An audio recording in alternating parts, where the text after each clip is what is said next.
መጽሐፈ ኢዮብ ምዕራፍ 24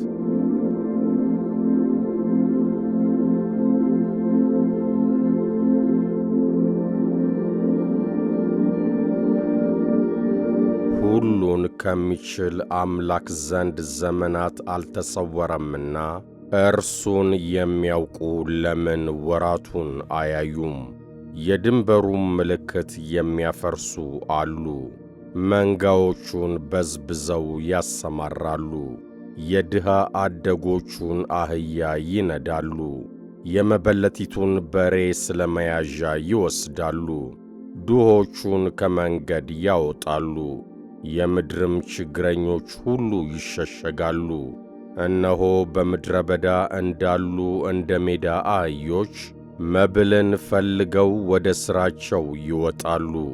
ምድረ በዳውም ለልጆቻቸው መብልን ይሰጣቸዋል። እነዚያ በእርሻ ውስጥ እህላቸውን ያጭዳሉ፣ የበደለኛውንም ወይን ይቃርማሉ።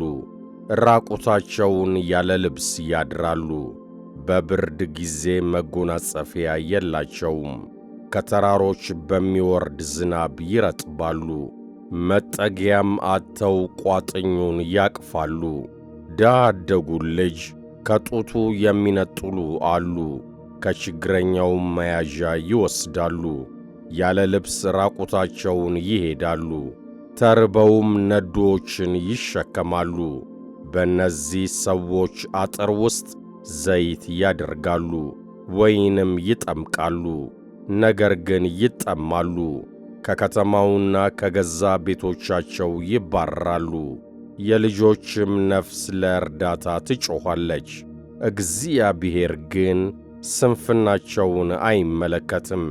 እነዚህ በብርሃን ላይ የሚያምፁ ናቸው፣ መንገዱን አያውቁም፣ በጎዳናውም አይጸኑም። ነፍሰ ገዳዩም ሳይነጋ ማልዶ ይነሣል፣ ችግረኞችንና ድሆችን ይገላል። በሌሊትም እንደ ሌባ ነው። የአመንዝራም ዐይን ድንግዝግዝታን ይጠብቃል። የማንም ዐይን አያየኝም ይላል፣ ፊቱንም ይሸፍናል። ቤቶቹን በጨለማ ይነድላሉ፣ በቀን ይሸሽጋሉ፣ ብርሃንም አያውቁም። የጠዋት ብርሃን ለእነርሱ ሁሉ እንደ ሞት ጥላ ነው፣ የሞትን ጥላ ድንጋጤ ያውቃሉና። እነርሱ በውሃ ፊት ላይ በረው ያልፋሉ፣ ዕድል ፈንታቸውም በምድር ላይ የተረገመች ናት። ወደ ወይኑ ቦታ መንገድ አይዞሩም። ድርቅና ሙቀት የአመዳዩን ውሃ ያጠፋሉ። እንዲሁ ሲኦል በደለኞችን ታጠፋለች፣ ማኅፀን ትረሳዋለች። ትልም በደስታ ይጠባዋል፣ ዳግመኛም አይታሰብም። ክፋትም እንደ ዛፍ ይሰበራል፣ የማትወልደውን መካኒቱን ይበድላታል። ለመበለቲቱም በጎነት አያደርግም፣ ነገር ግን በኃይሉ ኃያላንን ይስባል። እርሱም በተነሣ ጊዜ ሰው በሕይወቱ አይታመንም። እግዚአብሔር በደህና አኑሮአቸዋል፣ በዚያም ይታመናሉ። ዐይኖቹ ግን በመንገዳቸው ላይ ናቸው። ጥቂት ጊዜ ከፍ ከፍ ይላሉ፣ ይሄዳሉ፣ ይጠወልጋሉም፣ እንደ ሌሎች ሁሉ ይከማቻሉ፣ እንደ እሸትም ራስ ይቈረጣሉ። እንዲህስ ባይሆን ሐሰተኛ የሚያደርገኝ ነገሬንስ እንደ ምናምን የሚያደርገው ማን ነው?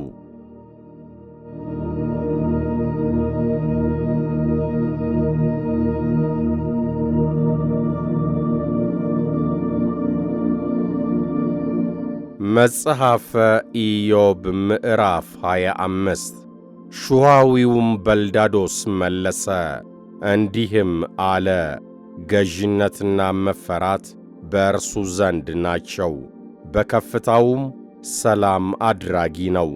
በውኑ ለሰራዊቶቹ ቁጥር አላቸውን? ብርሃኑስ የማይወጣው በማን ላይ ነው? ሰውስ በእግዚአብሔር ፊት ጻድቅ ይሆን ዘንድ ከሴትስ የተወለደ ንጹሕ ይሆን ዘንድ እንዴት ይችላል? እነሆ ጨረቃ እንኳ ብሩህ አይደለም፣ ከዋክብትም በፊቱ ንጹዋን አይደሉም። ይልቁንስ ብስብስ የሆነ ሰው ትልም የሆነ የሰው ልጅ ምንኛ ያንስ!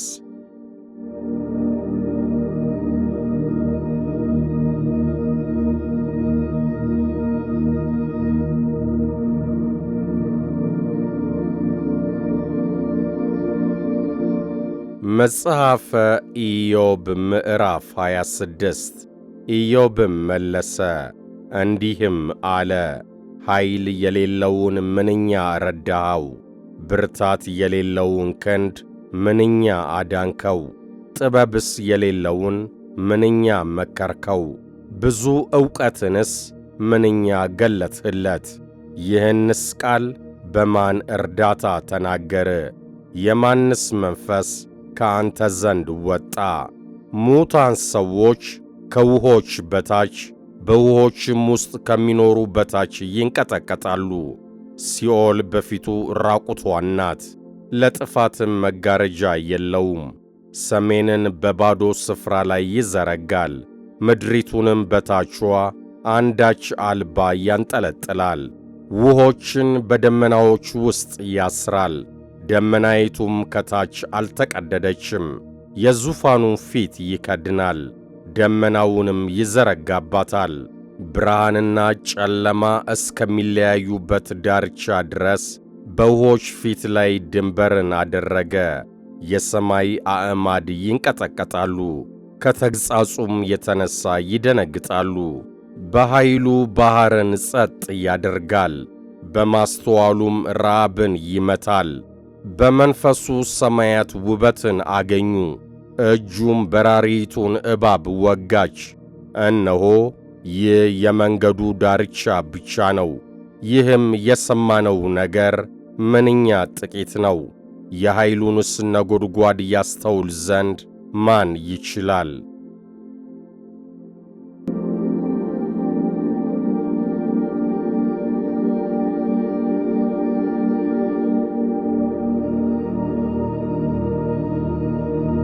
መጽሐፈ ኢዮብ ምዕራፍ 27 ኢዮብም ምሳሌውን ይመስል ዘንድ ደገመ፣ እንዲህም አለ።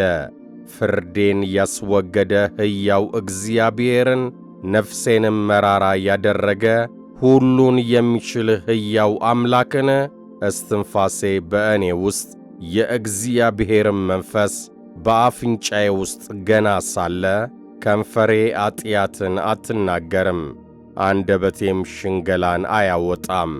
እናንተን ማጽደቅ ከእኔ ዘንድ ይራቅ፣ እስክሞት ድረስ ፍጹምነቴን ከእኔ አላርቅም። ጽድቄን እይዛለሁ እርሱንም አልተውም። ከቀኖቼም ሁሉ ስለ አንዱ ልቤ አይዘልፈኝም። ጠላቴ እንደ በደለኛ በእኔ ላይም የሚነሣ እንደ ኃጢአተኛ ይሁን። እግዚአብሔር ባጠፋውና ነፍሱን በለየ ጊዜ የዝንጉ ሰው ተስፋው ምንድነው? በውኑ መከራ በመጣበት ጊዜ እግዚአብሔር ጩኸቱን ይሰማልን? ሁሉንስ በሚችል አምላክ ደስ ይለዋልን? እግዚአብሔርንስ ሁልጊዜ ይጠራልን? እኔ ስለ እግዚአብሔር እጅ አስተምራችኋለሁ። ሁሉን በሚችል አምላክ ዘንድ ያለውን አልሸሽግም። እነሆ ሁላችሁ አይታችኋል፣ ስለ ምን ከንቱ ሆናችሁ? ይህች ከእግዚአብሔር ዘንድ የበደለኛ ዕድል ፈንታ ግፈኛም ሁሉን ከሚችል አምላክ ዘንድ የሚቀበላት ርስት ናት።